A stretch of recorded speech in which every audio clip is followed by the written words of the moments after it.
Hello po mga sapalos at ka-cooking mama. Magluto tayo ng pork menudo. Ayan, nakidayon muna tayo sa kusina na ibang bahay. Ayan.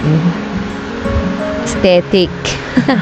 So, naka-prepare na yung mga ingredients. Naka-cut na ng into cubes. Ito na yung listahan. Paki-screenshot para sa inyong pamamalengke. Ayan, lista na tayo. So, painitin lang to. Kaldero o kaserola. Lagyan ng 3 tablespoon oil, cooking oil, vegetable oil. So, ayan, nagisa na tayo ng bawang. Sangkutsa natin maigi. So, habang nagigisa ako, nagkukwentuhan kami ng aking anak dito. Siya yung may hawak ng camera. Ayan, siya yung cameraman ko.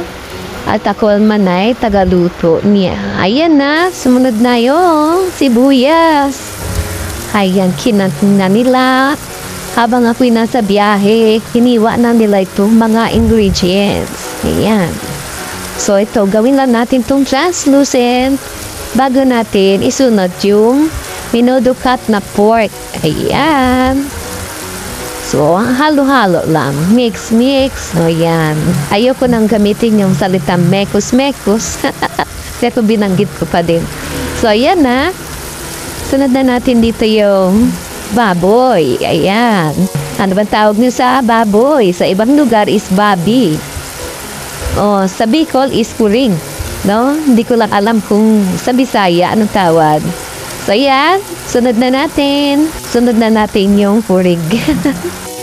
So, hello! Shoutout sa aking mga sharer at aking mga followers na masipag na nagko-comment, nag-share, at nagla-like ng aking mga reels and video. Thank you very much! Ayan na, sunod na natin itong pork or urig or babi. Ayan na. Igisa natin. Sangkutsa. Iluto-lutuin na natin itong karne. Ayan.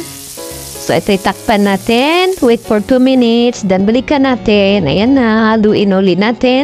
Sangkutsa lang natin maigi itong karne para maluto. Sara natin.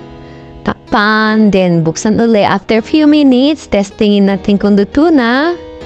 Konting halo lang naman. Ayan. Paano ba kayo magluto na menudo? Share nyo naman sa akin yung mga experience nyo sa pagluluto na menudo. So, ito lagyan natin ng pork cube. Pwedeng wala, no? Sa mga ayaw na mga ganito, ay pwede namang walain yan. Depende yan sa mga nagluluto, no? Okay lang naman, no? Wala. So, ayan. Haluin para madurog. Then, sundan natin ito na iba pa mga seasoning. Nilagyan ko ito ng 1 teaspoon na oyster sauce. Ayan, tansyahan lang. Pero 1 teaspoon yan.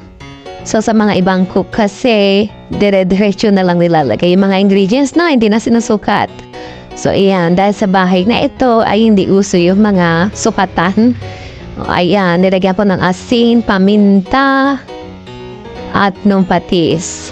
Ayan, halo lang. Ayan na naman yung sekreto ng pagluluto para hindi masunog yung ilalim. Ay haluin ng haluin. So, ito ay lagyan na natin yung tomato sauce, 1 pouch. Pwede yung maliit na tomato sauce lang. Okay na yon. So, off-cam to, nilagyan ko to ng toyo, 1 tablespoon. At ito, reno, kalahati ng latang reno, liver spread. Then, itong patatas kasi ay nangitim na, nilagyan ko to ng babad na tubig at konting suka. Ayan, para bumalik yung kanyang kulay. So, ayan na, nilagay ko na yan, mga remaining ingredients.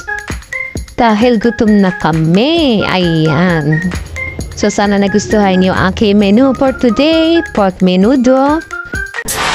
Thanks for watching. Please subscribe to my channel for more updates. Love you all. Bye-bye.